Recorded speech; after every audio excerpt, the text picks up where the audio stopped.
વલસાડમાં દિવ્યાંગોની માંગ, હલકી ગુણવત્તાવાળા ફોન નહીં, યોગ્ય સ્માર્ટફોન આપો. વલસાડમાં સરકારે દિવ્યાંગોને આપેલા ચાઇનાના મોબાઈલ પરત કરાયા. વલસાડમાં સરકાર દ્વારા દિવ્યાંગોને વપરાશ માટે આપવામાં આવેલા હલકી ગુણવત્તાવાળા ચાઇના કંપનીના મોબાઈલ દિવ્યાંગોએ પરત કર્યા અને 20,000 રૂપિયાની કિંમત સુધીના સારી ગુણવત્તાવાળા મોબાઈલની માંગ કરી હતી. આ અંગે વલસાડ જિલ્લા સમાજ સુરક્ષા અધિકારીને રજૂઆત કરતાં જણાવ્યું હતું કે ભારત સરકારના દિવ્યાંગ અધિકાર અધિનિયમ 2016 મુજબ 21 પ્રકારની દિવ્યાંગતા ધરાવતી વ્યક્તિઓને તેમની જરૂરિયાત મુજબના શ્રેષ્ઠ સાધનો પૂરા પાડવા તે સરકારની પ્રાથમિકતા છે. તેમ છતાં વલસાડ જિલ્લામાં દિવ્યાંગોને આપવામાં આવતા સાધનો અત્યંત હલકી ગુણવત્તાના અને જૂની ટેકનોલોજીના હોવાથી દિવ્યાંગોને અન્યાય થઈ રહ્યો છે.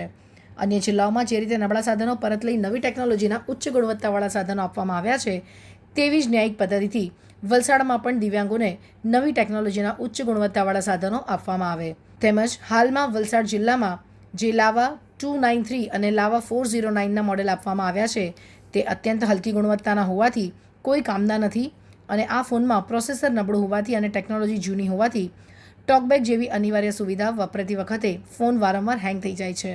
જ્યારે ગુજરાતના અન્ય જિલ્લાઓમાં દિવ્યાંગોને સેમસંગ જેવી પ્રતિષ્ઠિત કંપનીના લેટેસ્ટ 5G સ્માર્ટફોન આપવામાં આવ્યા છે. રૂપિયા 20,000 સુધીની સહાય મર્યાદા હોવા છતાં વલસાડમાં આવા નકામા ફોન આપી અંધજનોની મજાક કરવામાં આવી હોવાની રજૂઆત કરાઈ હતી. આપનું નામ જણાવજો અને શું સમસ્યા લઈને આવ્યા છો? મારું નામ હિતેન્દ્રભાઈ શાહ છે. હું પોતે દ્રષ્ટિહીન છું અને દર વર્ષે રાજ્ય સરકાર દ્વારા દરેક જિલ્લાના દિવ્યાંગ ભાઈ બહેનોને 20,000ની મર્યાદામાં અલગ અલગ સાધન સહાય કરવામાં આવે છે. એ અંતર્ગત 2025 અને 26ના વર્ષમાં અમને એટલે કે દ્રષ્ટિહીન ભાઈ બહેનોને મોબાઈલ આપવામાં આવ્યા છે અને બીજા એવા કેટેગરી વાઇઝ સાધનને વિતરણ કર્યું છે.